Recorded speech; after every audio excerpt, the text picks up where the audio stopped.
Pleased you've chosen to follow our AdoptED podcast. I'm Joseph Sandegato, the Director of Communications and Public Relations for MARE. And at MARE, we believe the best way to help introduce the process of adoption from foster care is through education, hence our cutesy little title of AdoptED. The theme for today's show is National Adoption Month. On our podcast today, we'll be presenting the opening remarks from our 2019 National Adoption Day media site in Worcester, Massachusetts.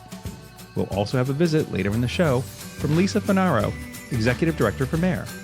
She will share a bit with us about the history of National Adoption Day and reflect upon her own engagement with the event.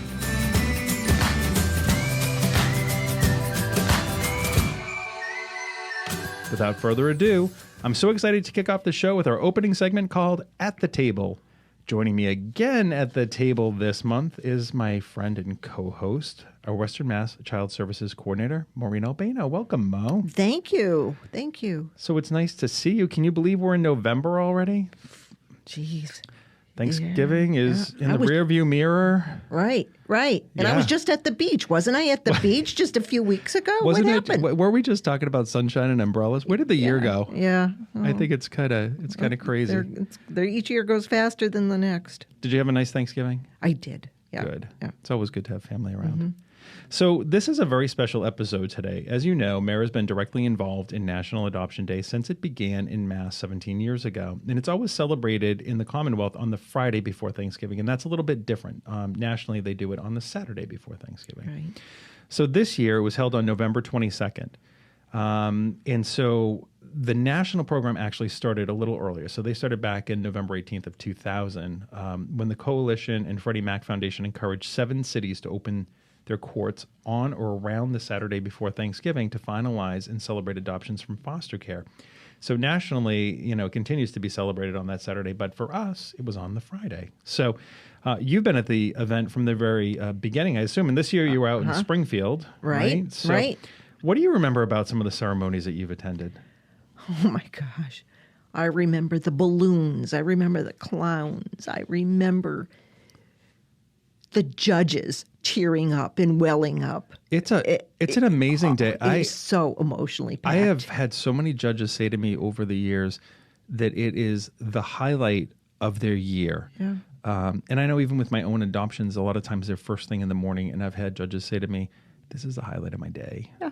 It is. Well, because consider what they do for the rest of the time, yep. Right?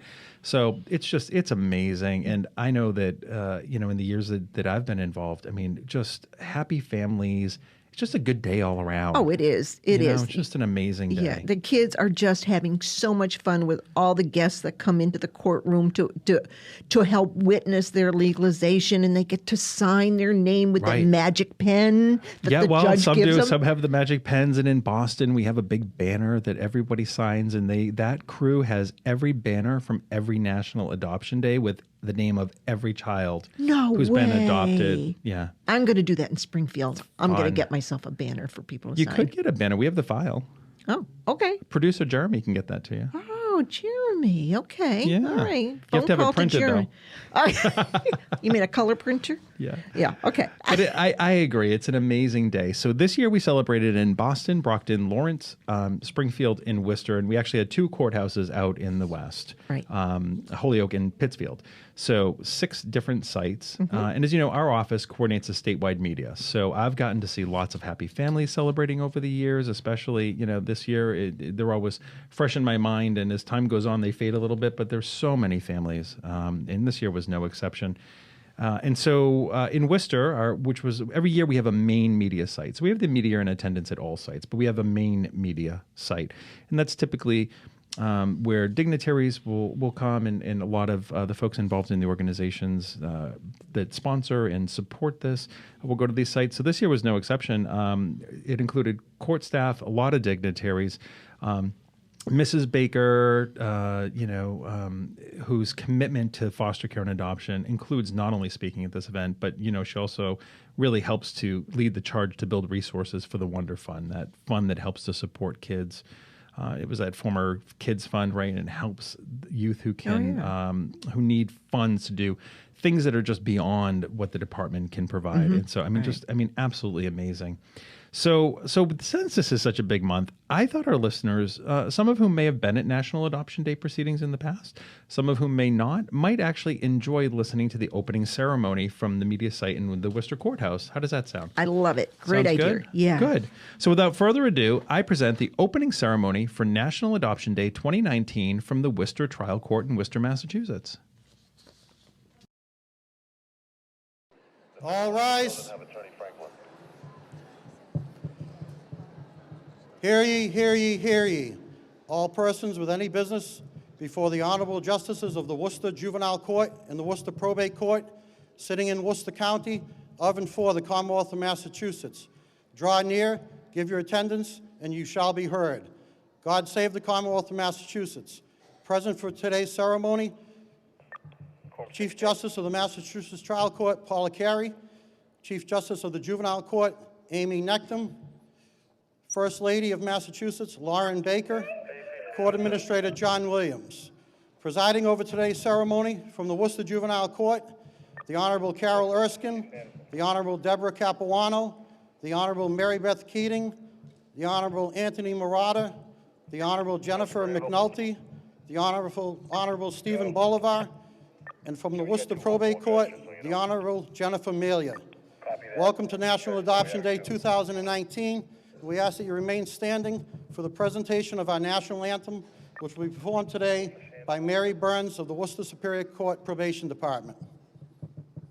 Oh, say, can you see by the dawn's early light what so proudly we hailed at the twilight's last gleaming, whose broad stripes and bright stars through the perilous fight o'er the ramparts we watched were so gallantly streaming, and the rockets' red glare, the bombs bursting in air, gave through the night that our flag was still there.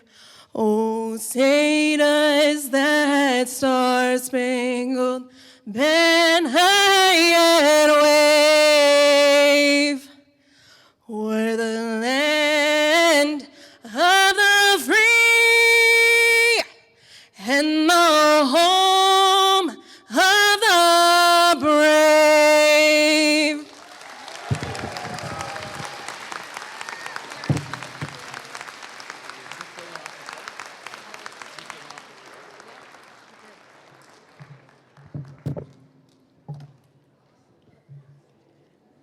We'll ask everybody to have a seat. Good morning, everybody. Good morning again on this fantastic, beautiful day. I want to thank Mary from our Superior Court staff for opening our ceremonies with her amazing voice and her beautiful rendition of our national anthem. Thank you, Mary, so much. I'm Judge Erskine, First Justice of the Worcester County Juvenile Court. Welcome to the Worcester Trial Court on our happiest day of the year, a day when every case heard means a new beginning for our forever families. So on behalf of the judges, clerks, and staff of the Juvenile Court, the Probate and Family Court, the Department of Children and Families, the Mass Adoption Resource Exchange, and the National Adoption Day Committee, welcome to Worcester County's 2019 National Adoption Day celebration. Today, 47 children from ages 1 to 14 will find permanent homes with 34 families as 7 judges finalize your adoptions. Adoptive parents, your commitment to these children is an inspiration, and we are grateful that you chose to expand your families with us. So I ask now that you and your children, adoptive families, stand up and be recognized. Congratulations on becoming forever families. You too.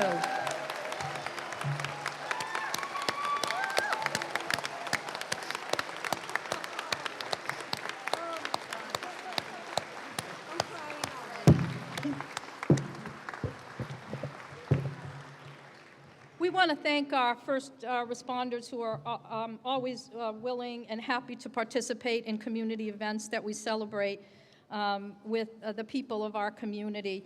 We want to thank the Worcester Police Department for their participation with us upstairs with stickers and badges from the police department. Our grateful appreciation to the Worcester Fire Department, who during this week of heartbreaking sadness came here today to celebrate with your children, even as our fire department members mourn the loss of their brother and local hero, father and husband, Lieutenant Jason Menard. As we celebrate, all of us celebrate the creation of new families today, I ask that we celebrate the life of our local Worcester hero, that we remember and support the 3 children left behind. We are indeed a close-knit, caring community here in Worcester County, and we will wrap our collective arms around the Menard family and help them and support them in every way possible. So I ask now that we pause for a brief moment of silence to remember Lieutenant Jason Menard and his family.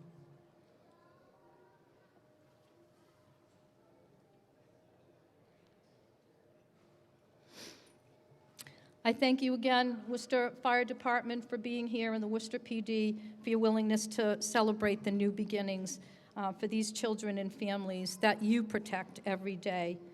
Most of the children to be adopted today have been followed by judges of the Worcester County Juvenile Court through the filing of the initial petition by DCF, through temporary custody hearings, motions, pretrials, permanency hearings, and trials. We understand that it's been a long and difficult process for those of you who have waited so long, and we are as happy as you are that this day is finally here. So please welcome the judges who will, with the assistance of our amazing session clerks, finalize your adoptions, creating these long-awaited forever families. Juvenile Court judges, Judge Mary Beth Keating. Can we ask the judges to stand when we call your name? Judge Deborah Capuano, Judge Anthony Murata, Judge Stephen Bolivar, Judge Jennifer McNulty, and our colleague from the Probate and Family Court sitting as a juvenile court judge today. Welcome, Judge Jennifer Melia. We are assisted today by the Registrar of Probate, Stephanie Fatman, and her wonderful staff, and our acting clerk magistrate, Brendan Moran, and the juvenile court staff. We also want to welcome special guests, State Representative Kane, John Williams from our trial court administrator, and the district attorney, Joseph Early, who also assists us in preparation of this day. So thank you very much. I want to thank the National Adoption Day Committee, the Judges Lobby staff who coordinate National Adoption Day together along with the Massachusetts Adoption Resource Exchange, our partners in the Probate and Family Court, DCF, and our amazing clerk's office staff who all work very hard to prepare these adoption files and handling the intricate details of the legalities that make these adoptions ready for finalization. We thank our CASA volunteers here to assist you today and for their advocacy for the children before our court. And it's fine if he wants to come up. And for their advocacy for the children before our court. And of course, DCF and bar advocate attorneys for their dedication and work. These surroundings today are coordinated by our incredible building facility staff. And as I said, we want to thank the district attorney for his assistance with this celebration. And of course, our amazing court security team who keep us safe today and every day. But prior to this day, it was the social workers out there, of course, with too little recognition who are protecting children. These now former foster children in this courthouse today were kept safe by the social workers who carefully and with little recognition guided them through a complex system of state care and court hearings. In total, for each child here today, hundreds of social work hours have been done with compassion, dedication, and perfection to bring these children to this moment. So social workers, please accept our grateful appreciation for the amazing work you do for our children. Please stand up if you're a social worker and be recognized.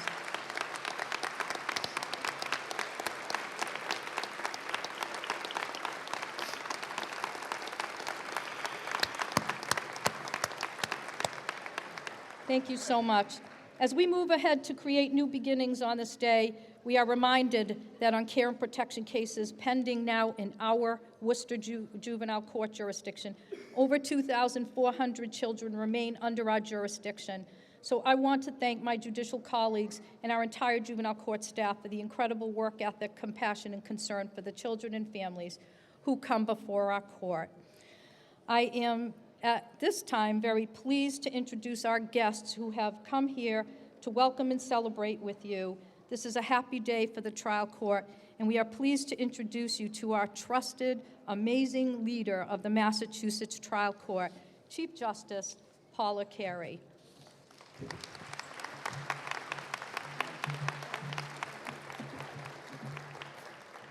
Thank you, Judge Erskine. I'm really delighted to be here, and all I can say is Worcester really does it up. I mean, really. This is amazing. Look at all the people on all of our floors.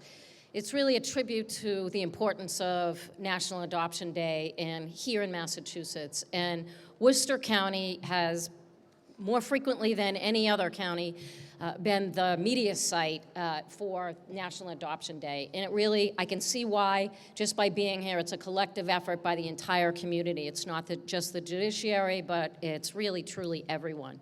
So this is our 17th annual National Adoption Day. And I have to say that it's one of the best days, if not the best day, in the trial court. It actually, I think, people come to work with a light step and really believe in what we do and how we do it. And again, it is not just the judicial system, but it's the collective DCF, the social workers with DCF, it's our other partners in the justice system. So it's one of my favorite days, and it's wonderful to be able to celebrate the children and families as the children as they find their forever families. And I want to thank, in particular, those families who have opened their hearts and their homes to these children. And, you know, to the parents and families who have chosen to adopt a child, you know, many people go through life talking about making a difference. But it's you folks that truly are stepping up to make a difference and to change the trajectory of the lives of so many of our children in the Commonwealth who really do need a leg up. They need someone to care for them, to love them, and to really provide them with not only a home, but food, shelter, and the most importantly, to provide them with love. The difference you've made is really more than we can ever estimate. You chose to bring these children into your home and to really love them as your own. You know, as we all get together, this is, you know, I was saying earlier today that, you know, I love Thanksgiving more than any other holiday because it really, there's not a whole lot that goes along with it, but it's mostly all families getting together to be together. And at this time of the year, it's especially wonderful that we have National Adoption Day, because what greater gift could we give each other than the gift of love? And so for these families, it's really amazing that you've chosen to do this. And this is really a multi-generational gift that you're giving these children, because by giving them stability, by giving them a home, and by giving them love, you are enabling them and providing a role model for them so that when they grow up, they too can provide for their own families. So it really is a multi-generational gift that you're giving these children, and I can't underestimate the effect of your gift today.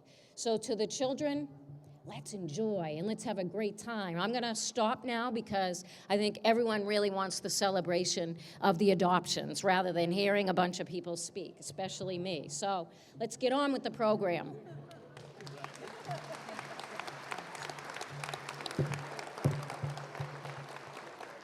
Thank you, Chief Carey. The statewide juvenile court with 42 judges in 13 counties functions under the very sound guidance and leadership of our Chief Justice Amy Nectum.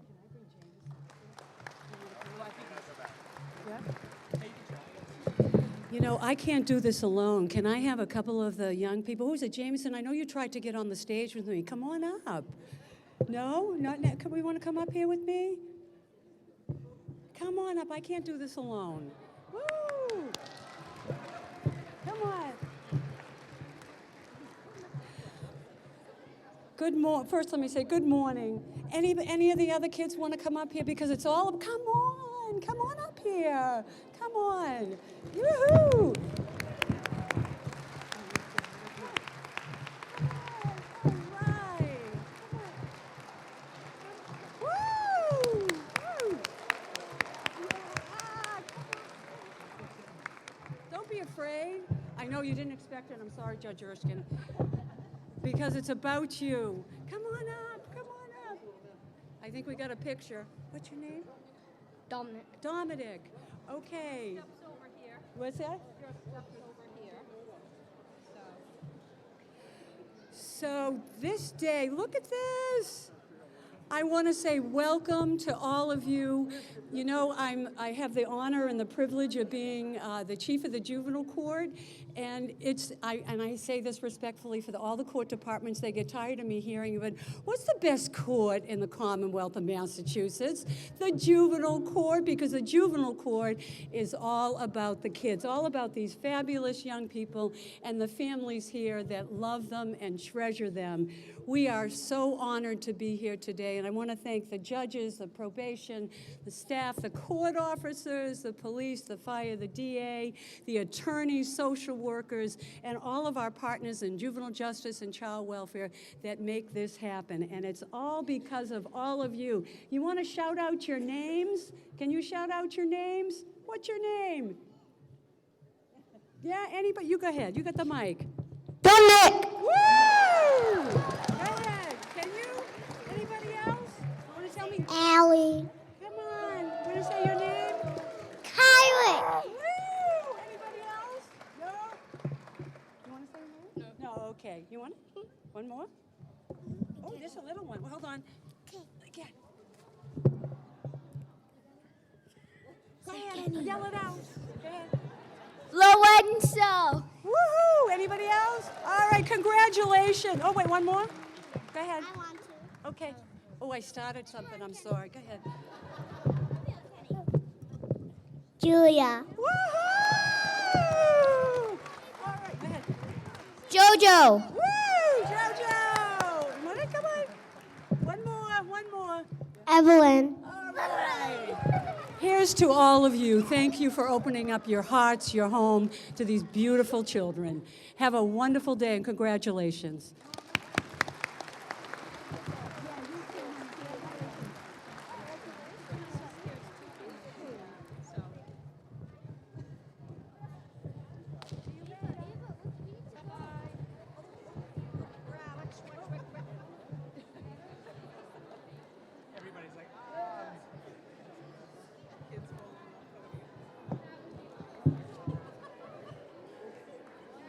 Our thanks to Chief Justice Nectum and to all the beautiful children are here. All of the judges, myself and all of the judges are so excited to finalize these adoptions. So we're so looking forward to it. I am so pleased, we are all so pleased today to have with us Lauren Baker, the First Lady of the Commonwealth, who works to improve the lives of children of Massachusetts, focusing in particular on the children served by our Department of Children and Families.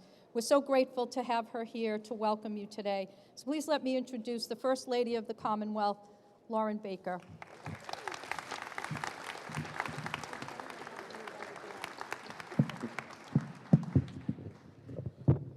Well, that was an impossible act to follow.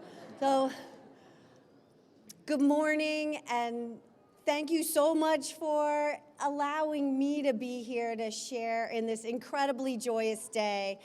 I bring you the warmest greetings and hearty congratulations from my husband, Governor Charlie Baker. He wishes he could be here to share in the magic of today.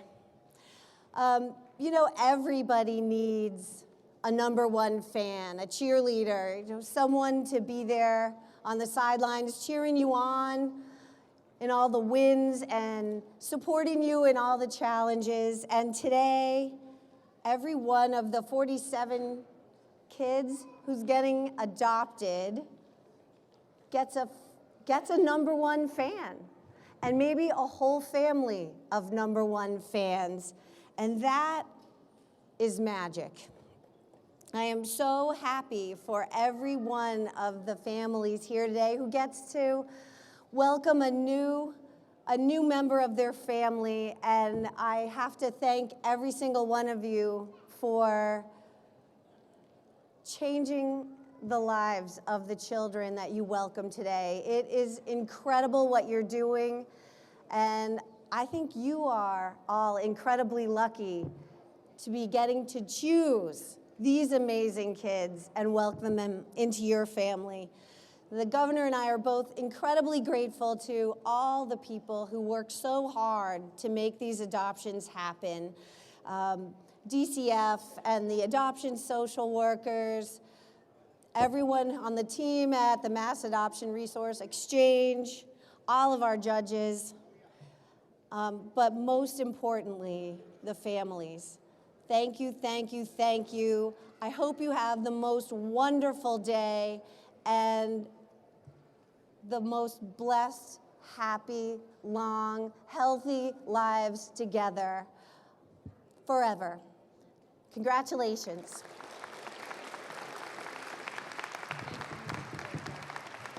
I want to thank the First Lady of the Commonwealth for coming out here to celebrate this day with us. Every one of you today, every family that is going to finalize an adoption will get a lovely certificate from the State Senate congratulating you on this adoption. This is brought to the families every year by Senator Moore.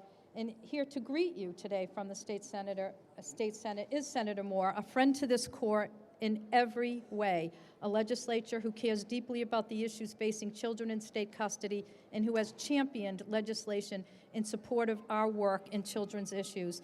So thank you for being here today, State Senator Michael Moore.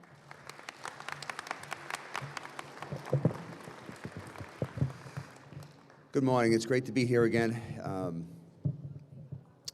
I was sitting there and I was thinking about it. Every year around this time, myself and other colleagues, Representative Kane, will go around to senior centers and we sponsor holiday meals for seniors. You know, this time of year, some of them are alone and this could be the joy of their holiday. And I was just, the other day I was thinking, this is a great job. I get to provide joy to some of these people. But then I come to an event like this and I think, this is really a wonderful thing. This provides so many children a lifetime of joy and happiness. And driving in this morning, I was thinking that, this is a love-hate type of day. I love coming to this event. But then later on, when we have a child speak who's been adopted, you hear some of the trauma and some of the life experiences that they've had at such a young age. And you wouldn't wish that upon anyone. And actually also, just let everyone know, this is a day that crying and tears are allowed, because you're going to have those tragic stories followed by the happiness of seeing that child being adopted by these wonderful parents, these people who really do deserve a round of applause for the commitment that they are making for this child, of these kids. And I also want to, before I step down, thank our CASA workers, the volunteers who help out the court system, DCF and social workers for the job they do. So congratulations this holiday season to the families, to the children, and to the new parents. I hope you have a great holiday season and a great Thanksgiving. Thank you very much. Thank you, Senator Moore. We appreciate all you've done for us, especially over the last year. The dedicated social workers of the department function under the outstanding leadership of the Massachusetts Commissioner of DCF. It is truly a gargantuan task to manage this critically important agency, and it is done amazingly well by the Commissioner of the Department of Children and Families. And so I'm very pleased to introduce you to the Commissioner, Linda Spears.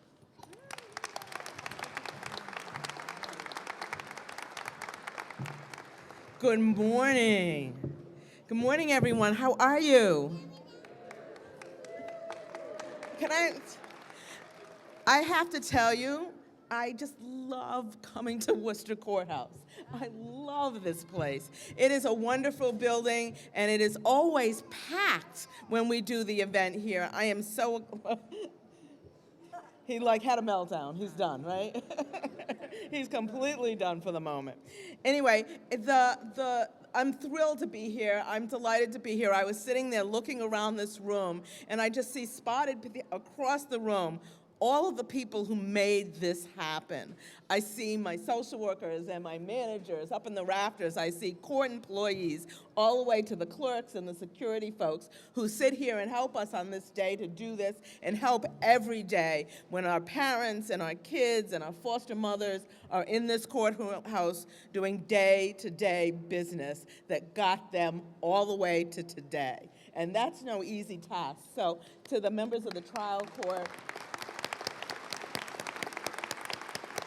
thank you, thank you, thank you, and to all the staff that support the judges in the trial court. We could not begin to be here without you. I look also around the room and I see a ton of my foster and adoptive parents who are there every day taking care of kids. You know, the senator spoke earlier about the trauma that kids experience before they get to this day, and the horrible things that can happen to children and the difficulties that they face along the way. But what I can tell you is, regardless of whether or not there's therapy and supports and all of the things that go into making it work, the number one ingredient in healing trauma is loving, caring relationship with someone who is bonded to you for life. To all of the foster and adoptive families who have stepped up to bond for life, to heal and care for kids that are in the care and custody of the Department of Children and the Families, oh my God, thank you, thank you, thank you, thank you, thank you.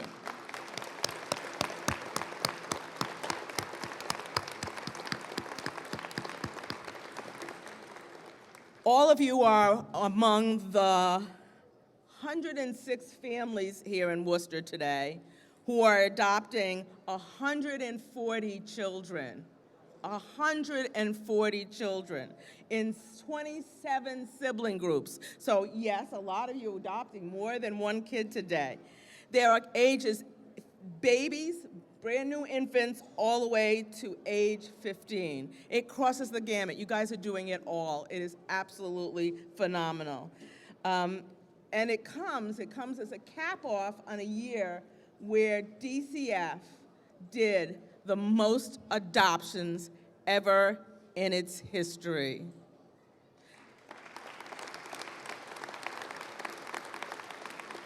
$934 children were adopted last year. It's amazing. It's absolutely amazing. And I count the work of all of you as getting that done. This does not happen by a social worker alone. It doesn't happen by a judge alone. It doesn't happen by a foster parent alone. It happens by all of us putting our best foot forward, getting up at the table every time we need to, doing it again and again and again until we get to today. So I really, really just want to say thank you to all of you. I've got a ton of notes here, but my biggest message of today is how grateful I am that the lives of 140 kids here in the Worcester area are going to be changed forever as a result of what happens today. Thank you.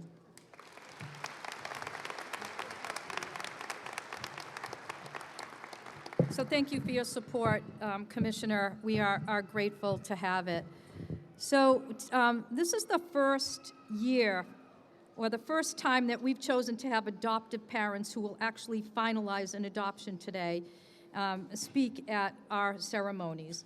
So this year, Blair and Jonathan Miller, who are going to finalize the adoption of little Jameson, who we've all seen running around today. We're going to be finalizing their adoption. I'm thrilled to be able to preside over that adoption today and to have them here. Blair Miller is known to many here in Massachusetts. He spoke here 2 years ago. He's known to many as the former anchor and Emmy Award-winning reporter for Boston 25, now transferred recently to Washington, D.C. as an anchor and reporter covering the White House and presidency. So we're thrilled to have him here, taking a break from hearings in Washington.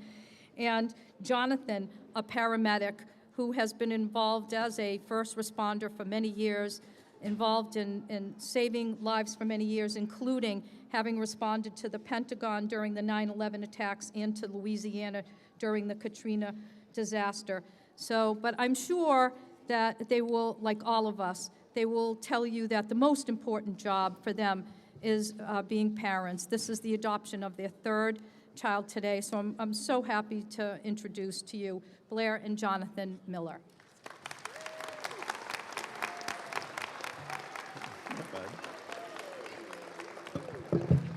Good morning, everyone. And Judge Erskine, let's be honest, it's really nice to take a break from Washington right now with everything going on. I've been in impeachment hearings for the last 2 weeks, so this is really nice to be here.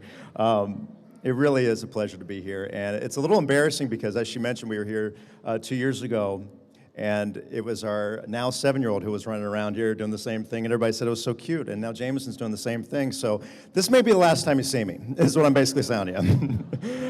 Thank you to the First Lady, Senator Moore, for being here with the distinguished members of our Justice Department. The work you all do on adoption is so meaningful, and we are so grateful beyond what you know. To Judge Erskine, it's really hard to put into words how we feel about you as a family. I met Carol a couple of years ago at this event, and I mentioned her in such a light moment of innocence that we'd consider adopting a third child. Well, that really, if you know Judge Erskine, that was the front door. She needed to really walk into our house, and she hasn't left since. And I'm really grateful for that, I truly am, because today we are here to adopt our third son, who is, here we go, Jameson Wesley Miller. I'll never forget the day we got the email saying, here's someone to consider. We saw his picture and we just knew. It's funny how adoptive parents out there, you have these moments of, you just know. And yeah, you're shaking your head up there. Being a same-sex couple, my husband Jonathan and I will never truly know what it's like to wait 9 months for a child. And I'm pretty thankful for that because I'm pretty sure my Amazon loving husband would have a house full of diaper warmers or whatever they're used for. But to understand why today is so special, you have to understand our story. Jonathan and I met in 2002, eventually married in North Carolina and grew up. Jonathan always wanted kids, and I didn't really understand how that was even possible. And you have to know that Jonathan is so compassionate. He's the compassionate arm of our relationship, always willing to help and always wanting something much more. There would be days that he would dream about having kids, and I'd be the one dreaming up all the questions about how is that even possible. Jonathan's dream turned into our reality. Today, as we prepare to adopt our third son, we come here, as you know by now, with our 2 other beautiful children, Zeke and Cash.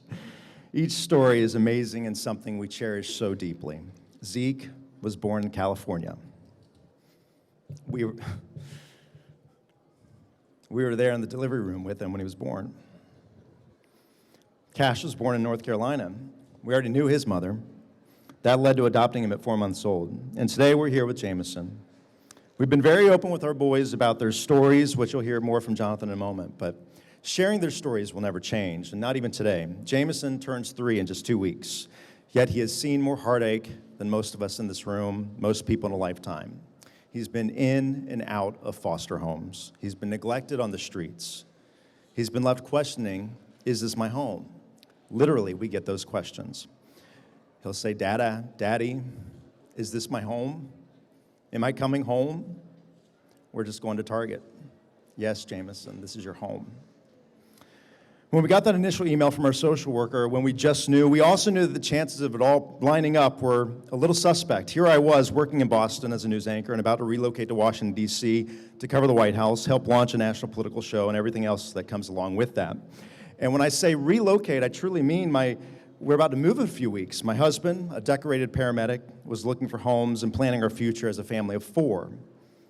When we got Jameson's picture, we weren't really sure what to do. We knew just one thing that mattered. We needed to do what was best for Jameson.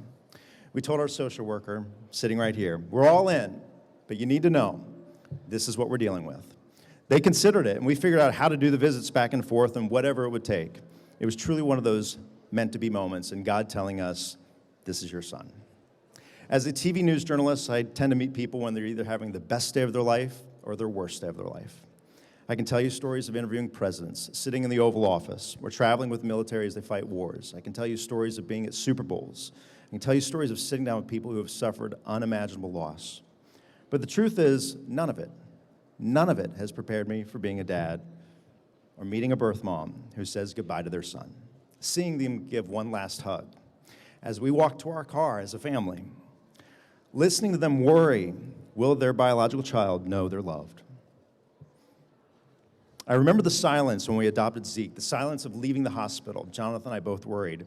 What have we done? Is this right? I now know. If this isn't right, I don't know what is. As we all sit here today, we all have stuff, don't we? And some of it's really ugly, isn't it? We all have stuff at home. We have stuff inside of us that's just sometimes just nasty and we don't know how to deal with it. But hopefully, there's more of it that's beautiful. I stand here seeing my mother sit in the front row. She is the grandmother you dream of having, trying to keep our 3 boys under wraps with bribes of candy in her purse, wiping noses at the moment. I stand here seeing lifetime friends who would do anything for us, anything. Our kids know that, and we are so appreciative of that. We could not do this without you. But I can't help but wonder, how did I possibly get so stinking lucky? For parents out there, you know, there are days you feel like you've run that marathon and you've won the marathon, and you just got the kids on the bus. You've been there. One day, one of our kids came home from school and told us about something he learned, and we now use it every night at the dinner table. It goes like this. What was your rose today? It's something that was good. What was your thorn today? Something that wasn't so good. And then, what's your bud? Something you're looking forward to. We learned so much from that, Zeke. We do that at our dinner table every night. And 90% of the time, the rose from our boys is the same. It goes something like this. My rose is that you guys are my dads. It's gold. So today, as we grow our family with a little boy who's been with us for less than a year, but feels like he's been part of our DNA forever, I leave you with this, a letter to our boys. Zeke, Cash, Jameson, I hope you know how much you are loved. You are what the world makes the world so right for us. We're so thankful to have you in our lives. You make us better people. You make us love more. You are what makes life so spectacular. And if you ever need anything, hopefully you know that your dad and I are waiting with anticipation to help. But most importantly, this is your home. This is your forever home. And it's a better home because you all live in it. I love you. Happy National Adoption Day. Enjoy, families.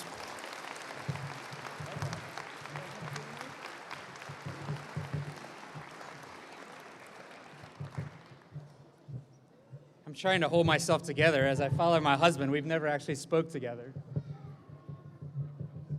But good morning. What a privilege it is to be here today. I'm Jonathan Bobbitt Miller, the other co-pilot and husband to Blair, and the proud dad to Zeke 7, Cash 6, and Jameson back here. I often refer to us as a beautiful mess, despite what people see on social media. Because with 3 boys under the age of 8, we're usually a mess and we're 5 minutes late. Luckily, we brought Nana with us for reinforcement. It's a big day, and it's an exciting day for us and so many of you out there. I've been a paramedic now for 19 years, responded to the attacks on 9/11, helped victims of Hurricane Katrina, worked during some of New England's worst nor'easters, and held patients' hands sometimes during the worst day of their lives, and often as they took their last breaths. I thought I had seen it all, most of it all, and thought I could handle almost anything. That was until I became a dad to those 3 boys. Nothing has been more rewarding, challenging, and loving than being a dad to these 3 boys. With every new day, we get to write a new paragraph in what I call as our family's love story. As most of you know that have adopted, it's not for the faint of heart, right? It's messy, it's hard, it's beautiful, it's full of love. Adoption often comes with a past, often labels. It sometimes comes with neglect and trauma. But do you know what's stronger than any of that? It's love. It's what you all are doing here today. All these children want is a secure home, a family that they can call their very own. That's all they want. They want to be loved. To tell your story, I feel like I need to start from the beginning. Adoption is a process, a love that knows no boundaries, and what I like to call, again, is our family's love story. It's my story, it's our story as a family. I myself was born to 2 young teenagers, raised by my grandmother, and didn't know my dad until I was a teenager myself. However, he lived just up the road from me. My 2 sisters went to church with me, and I didn't know it. My grandmother, my dad's mom, was my bus driver, and I had no idea. It all makes sense on the last day of school why my bus driver for so many years would be so emotional. If only Facebook and social media was around then, Ellen DeGeneres would have loved that video. As I wasn't officially adopted, I feel like I can relate to an adoptive child. I understand the loss of identity, not knowing who you really are, not understanding the past. Although, last Christmas, Blair got me a 23andMe kit, and I can't really tell you much more about my identity other than probably 5 of you are my 4th or 5th cousins. I met my husband and my best friend in 2002, and one day I knew from the very beginning I wanted to be a dad. He thought I was crazy, and we had no idea how that would happen. 9 years later, we married in Key West, and just a year later, we were in the delivery room in California, holding the hands of a very brave 18-year-old woman as she delivered a beautiful baby boy. After he was born, he made his first cry. His brave mother held him tightly, and just before handing him to us, she looked at Blair and I and strongly and proudly said, "Will you always let Zeke know I loved him so much to let him go? I want to give him the best opportunity. I want to break a cycle." Just like that, we were dads. Whoa. That day we left the hospital, it felt like the first day we were on the road. But here's the kicker. We were driving to LAX to get back to North Carolina. LA traffic, a newborn. A year and a half later, we were at a Christmas parade, proud dads to Zeke, and we got a phone call we weren't expecting. It was from a young mother. Her name was Chloe. She was struggling to provide for her 4-month-old son. She decided the best avenue for him at the time would be for us to take custody of him. It was the holidays. I will never forget what she said to us. Just before we drove away with cash, she said, "Will you promise me he will always know one thing? And that's that I love him, and I truly tried. I want to do what's best for him." And just 6 months later, we adopted Cash. With that, you can see every child has a past. And sometimes that is important for that child to know. In 2017, just 2 years ago, Blair spoke at the same adoption day. Zeke and Cash were with us. We probably were 5 minutes late, and we were a mess. On the way home, I said to Blair, "You know, I saved all those baby clothes. They're all in containers. We should consider adopting again." And Blair gave me that grin that I knew exactly what he meant. He said, "Funny you say that. Judge Erskine's that you met today said we should also adopt again. She thought that would be great." And whoa, that led us right back here 2 years later in this exact same courthouse to officially become dads to our 3rd son, Jameson. We're incredibly lucky. It takes a village to raise a child. These children are our future.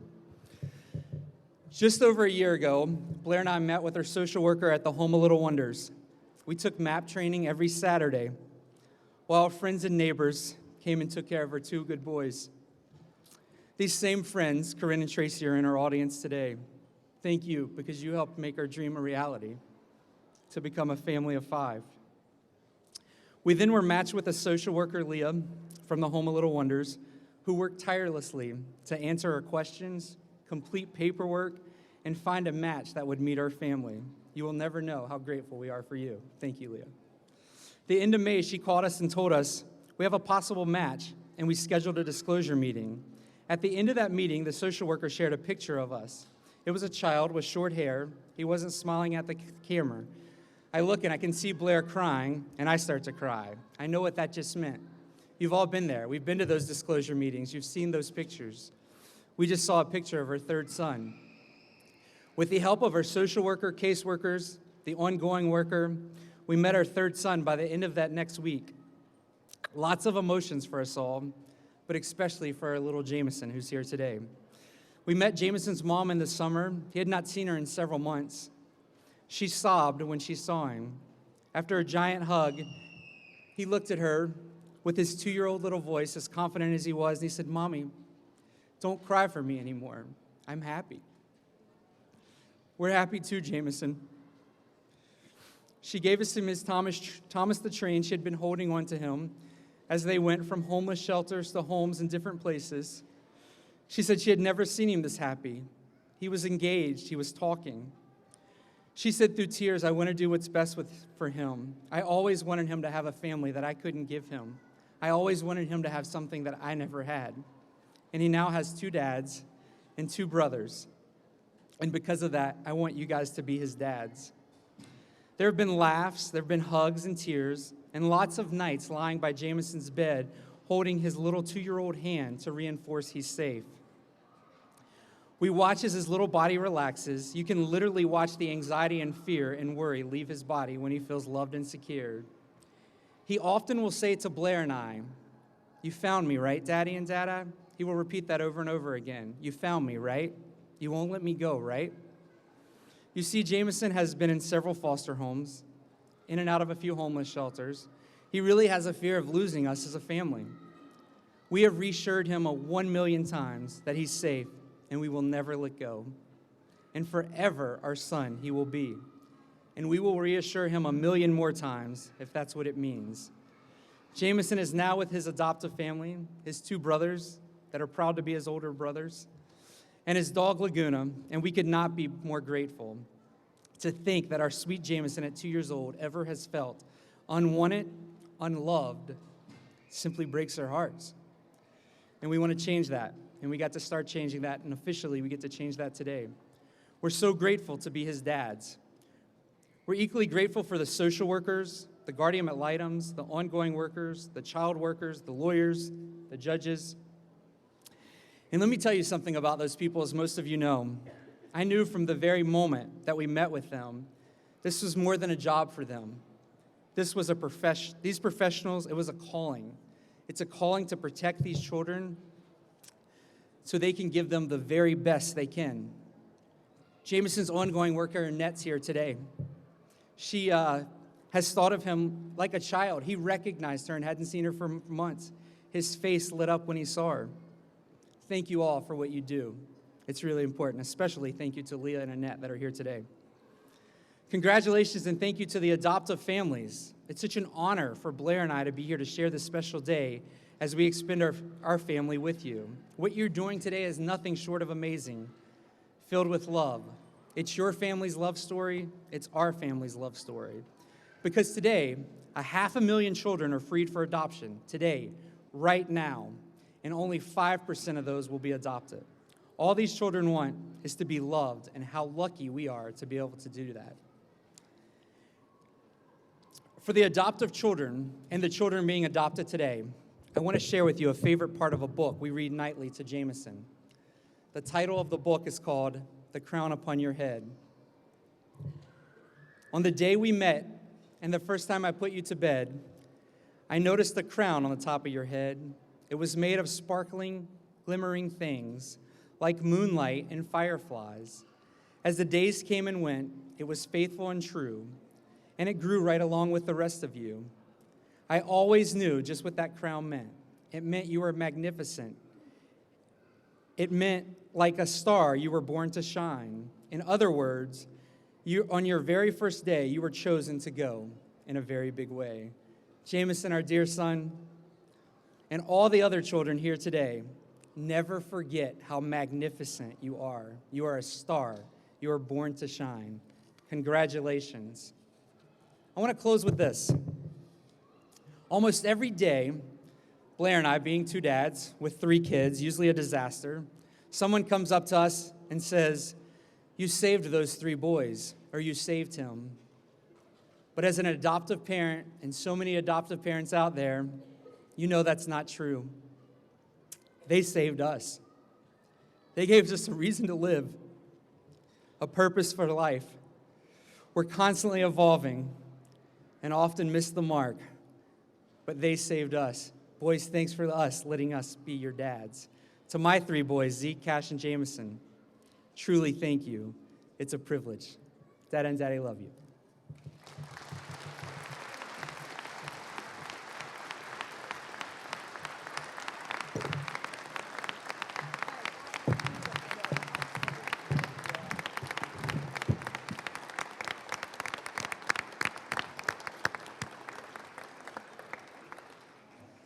I want to thank Blair and Jonathan. I asked them months ago whether they would do this, and we were able to convince them to speak today, even though they're very busy with finalizing their own adoption.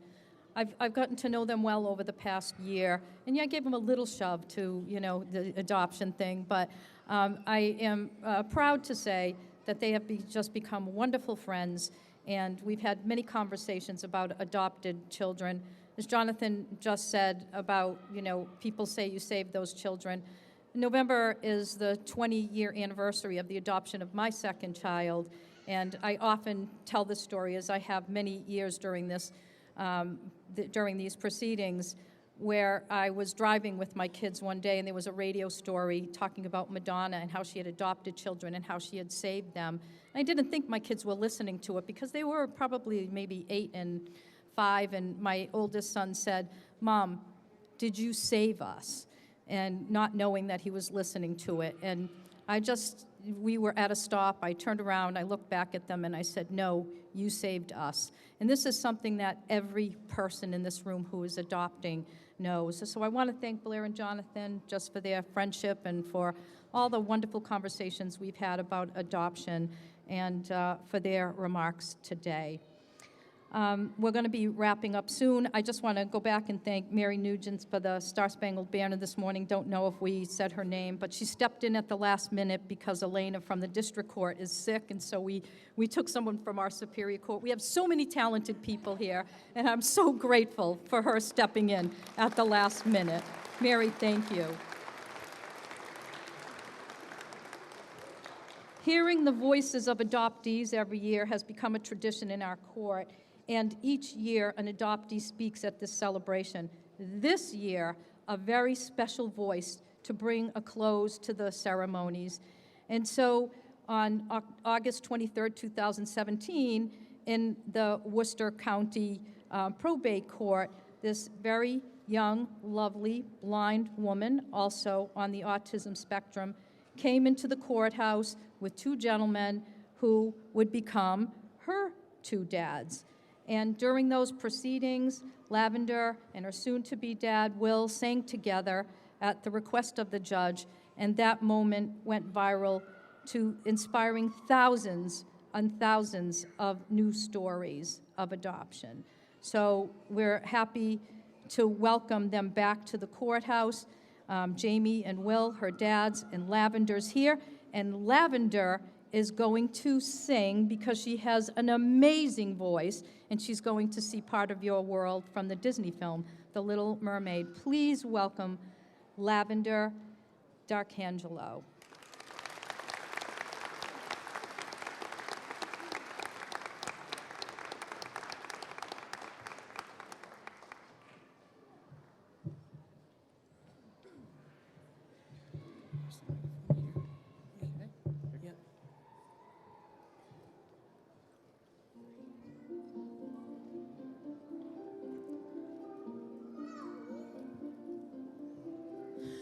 Look at the stuff, isn't it neat? Wouldn't you think my collection's complete? Wouldn't you think I'm the girl who has everything? Look at this trove, treasures untold. How many wonders can one cavern hold? Looking around here, you think, sure, she's got everything. I've got gadgets and gizmos aplenty. I've got who's it's and what's it's galore. You want thingamabobs? I've got 20. But who cares? No big deal. I want more.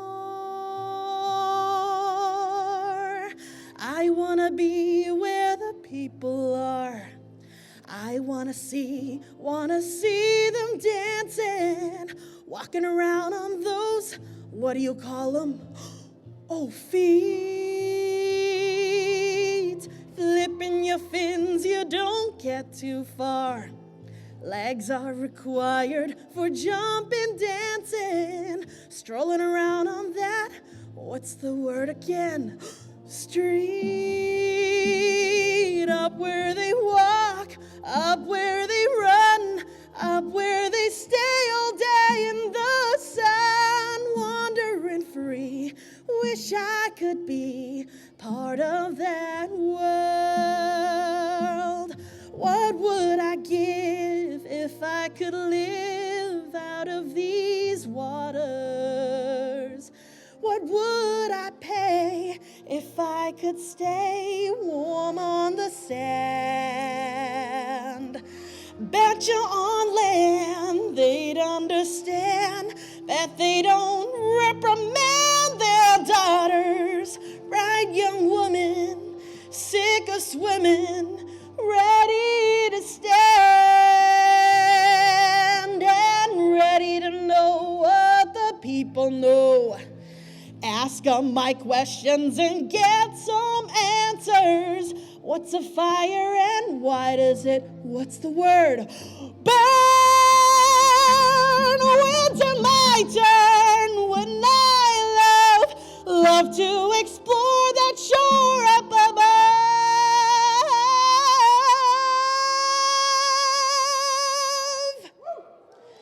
Out of the sea.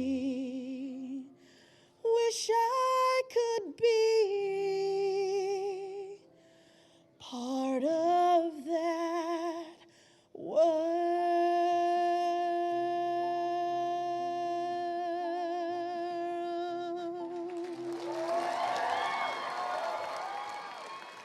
Other than to close these ceremonies, it doesn't get much better than that.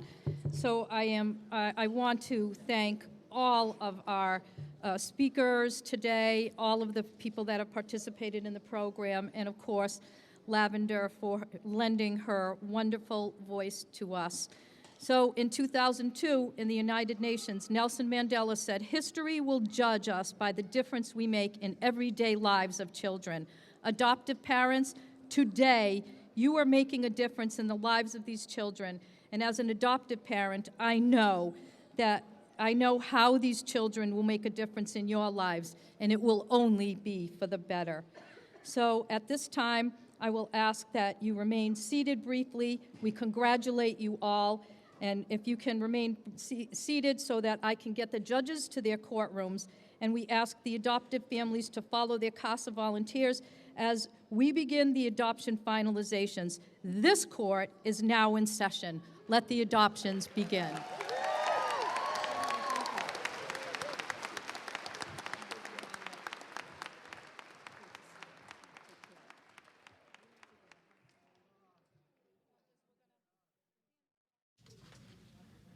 So, Maureen, you weren't at Worcester with me. What do you think? What an amazing lineup of speakers. I mean, it's amazing to hear how much passion people have for this subject. Yeah, it really was. A family speaking, a few children actually speaking, and it was just made, the little hairs on the back of your neck was chilling. Yeah, it was chilling. It's great. And, if you can, I'm sure you've watched the audience at some of these events, and we've had media sites out in your neck of the woods in the past. And for our audience, I should tell them it rotates. Yes. So it's different courthouses every year. Every year, yeah. As the main media site. But gosh, people just sit with bated breath and listen. And there's kids laughing and this family, just. And I saw extended family of about 25 family members, all with the same T-shirt.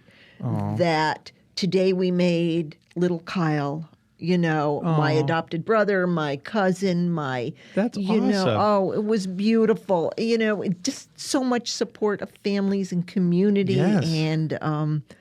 And the kids were just eating it up. One of my favorites was a large family. So I have a large family myself, and I'm kind of jealous I didn't think of this. One family went on a theme of numbering. The kids all had numbered T-shirts for the order in which they were adopted. And they all were dressed up very nicely, but they had this little T-shirt that, number 1, number 2, number 3, number 4, number 5. And the 2 new kids had theirs in gold. Oh. So everyone else had their number in let's say black or blue, right? And the 2 kids had gold, sparkly numbers. It was just great.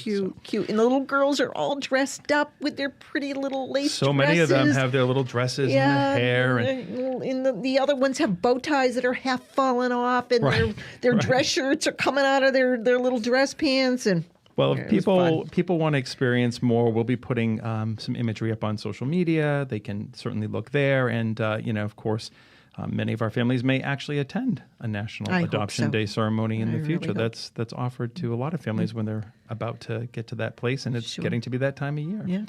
Well, Mo, thank you so much. I'm really excited that you joined me, and we'll be right back after this break. Thank you.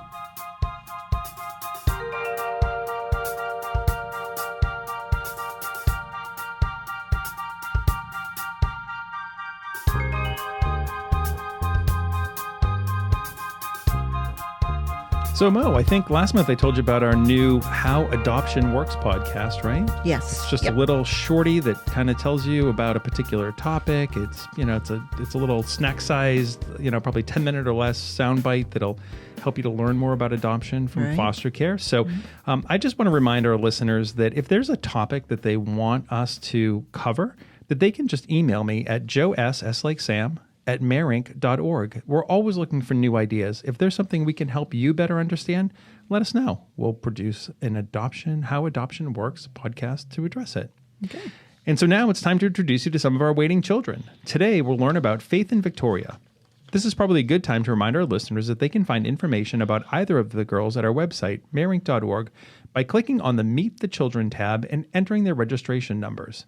So, Mo, tell us more about our kiddos today. Well, I want everybody to click on registration number 5667 to see 10-year-old Faith. Oh, my gosh. She is adorable. Look at that smile. I know. And you know what her favorite thing to eat is? Donuts. I know. Donuts. Okay. Who doesn't like a donut? I know. Balanced with broccoli, I guess that's okay. You know what? It's once in a while. Yeah. It's a treat. Right. Yeah. She's a very active little girl of African American, Caucasian, and Cape Verdean descent. Wonderful. And like most kids of her age, she loves to play and run around. She enjoys opportunities where she can get her face painted. I love donuts it. are her favorite snack. Yep. That's great. She is an excellent student. She does really well in school. That's important. Yeah. She is legally freed for adoption and would do well in an active family who could provide her with a structured home environment. Okay. And the recommendation is for Faith to be placed in a home with a single mom or 2 parents. Okay. She currently lives with a female child who's about the same age as her, and she's doing very well. Okay, so that means, other kids, other kiddo in the home around the same age. About the same age. Seems to do okay. Mm-hmm. Any interested family should be able to maintain the open adoption agreement with Faith's birth mom and the connection she has with her 2 sisters. They should also be open in supporting Faith's needs when it comes to her hearing loss. Yeah, so Faith needs a little bit of support in that area medically. Right. Right. But again, and the open adoption, I mean, we talk about this all the time, and I don't mean to brush it off, but it's such a common construct here. It is. In this state, and it's and when it's it a good works, thing. I think it's a good thing for the kids. It's a good thing. Yeah. All right, great. Well, who's next? Okay, let's take a look at Victoria. Victoria is registration number 6582.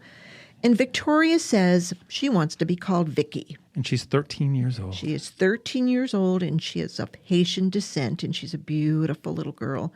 She enjoys walks, playing in the yard, going for rides, and other types of one-on-one interaction. She has a great deal of strengths. She loves music and is able to operate electronic devices quite well. I need her. Okay, I need her. You could use, and she's, I could use what her. a cutie. Yeah, she is. She is on the autism spectrum. Okay. And she uses NovaChat. And she will also be... Also use some sign language? Yeah, also use some sign language in order to communicate with others. Okay.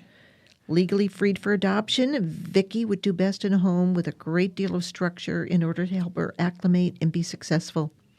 She would do well with another child in the home, preferably older, so that they can be a role model to her. That's a good idea. Yeah. And you can tell by the picture, she is sweet, she is engaging so and sweet affectionate. Yep. And she's got a great amount of potential. Right. And in the right environment, she can thrive and make significant gains in her development. I really believe that. I mean, I don't think that any two children are exactly the same, but my now 24-year-old, I talk about, he's autistic and is just doing amazing. And I think, while no two children are the same, I can guarantee you this. If you invest in a child, you will get a return that is far greater than your investment. Yeah, you will. You will. Environment just plays so much in the development of a child. Absolutely. The structure and the consistency of an environment.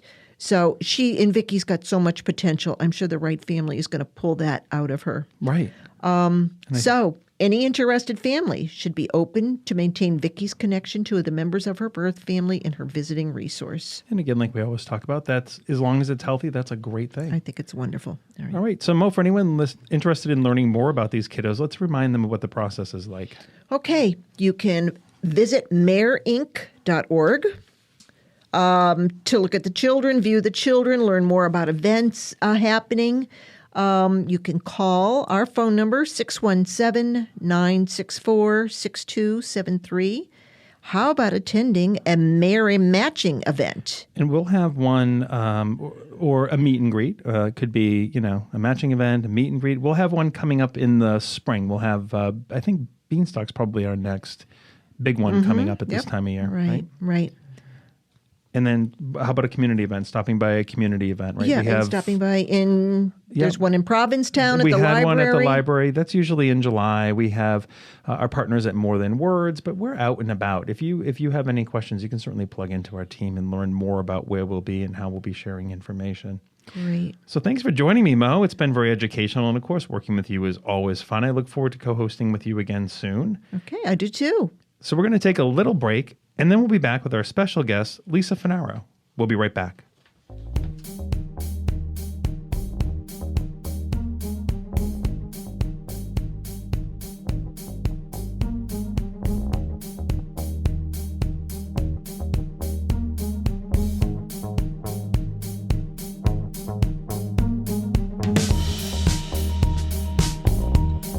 Welcome back to AdoptED. This is our Adopt Talk segment where we get to meet community members who are involved in the foster care and adoption process.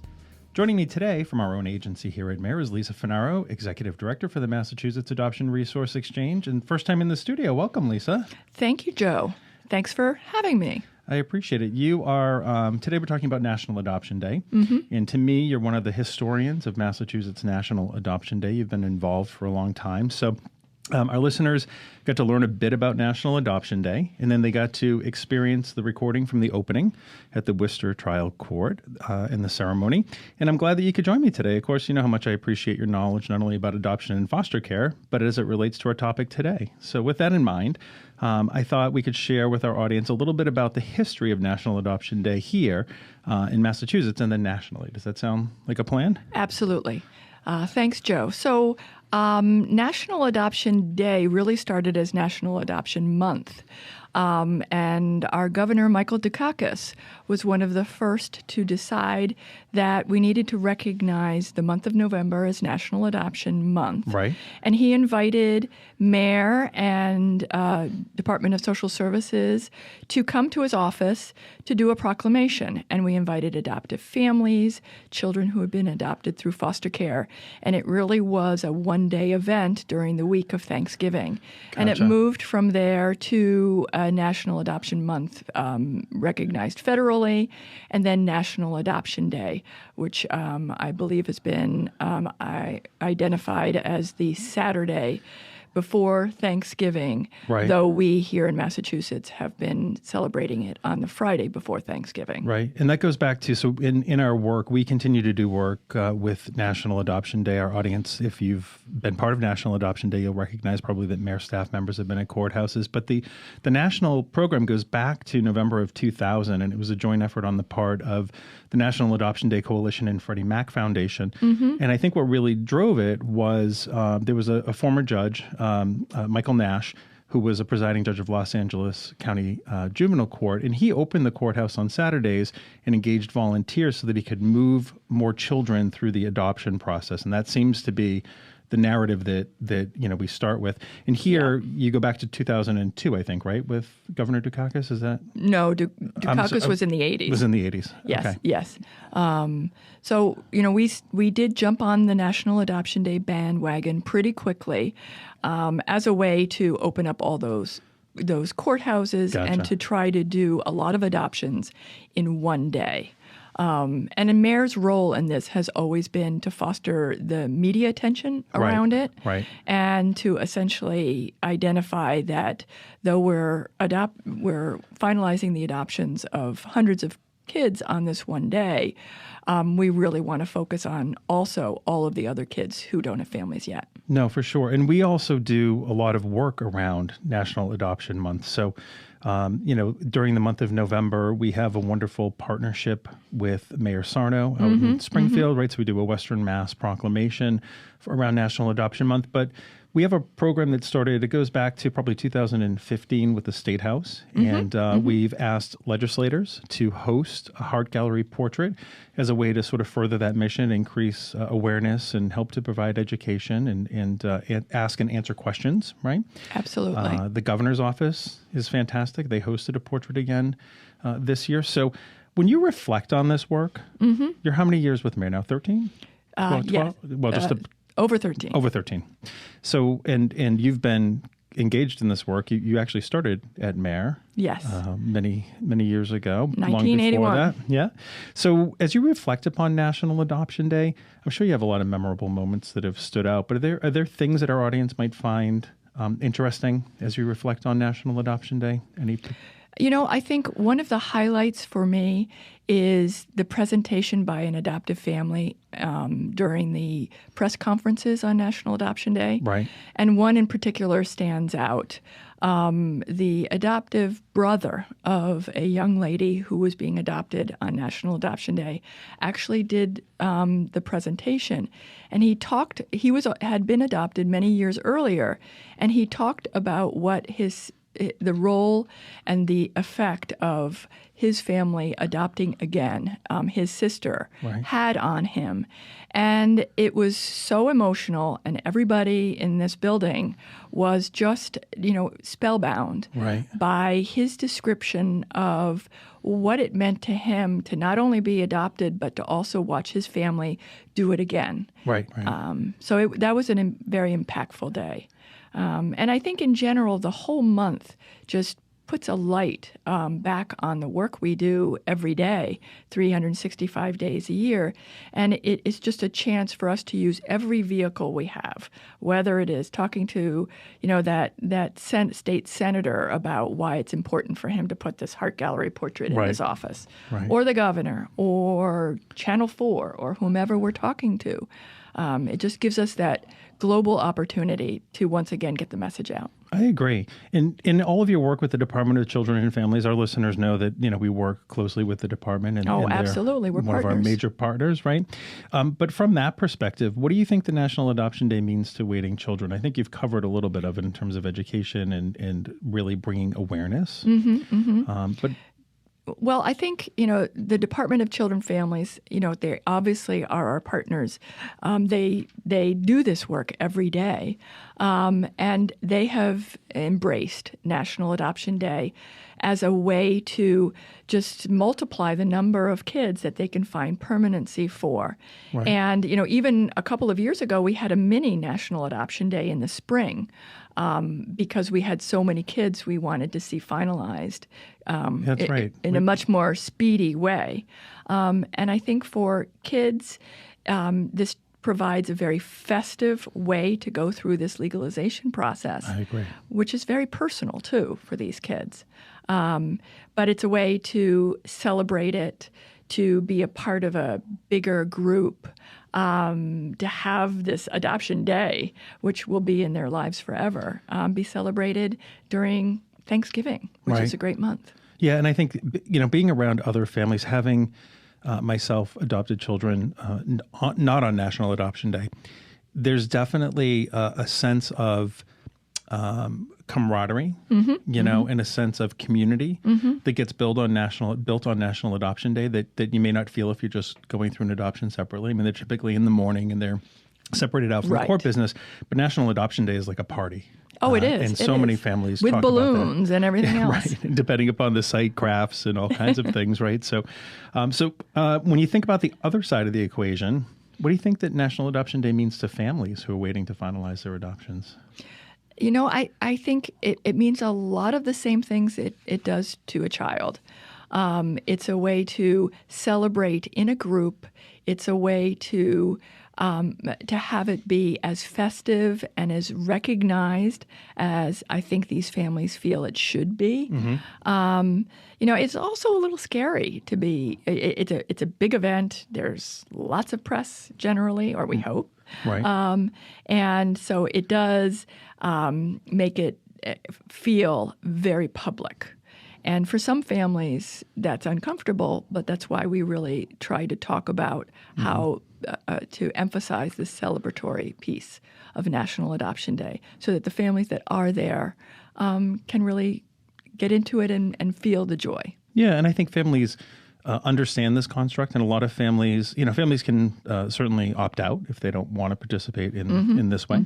And a lot of families like the celebratory aspect of it and like to get together in groups. And so this year we have 6 courthouses across the state that will be celebrating National Adoption Day, on the 22nd. And so I think it's really great that we have this way in which we can emphasize the work in such a long-term and meaningful way, right? The whole month of November, we really, from Adopt US Kids to a number of other national organizations to the work we do here, it just gives us an opportunity to talk about why this is important, and I think it's a great day.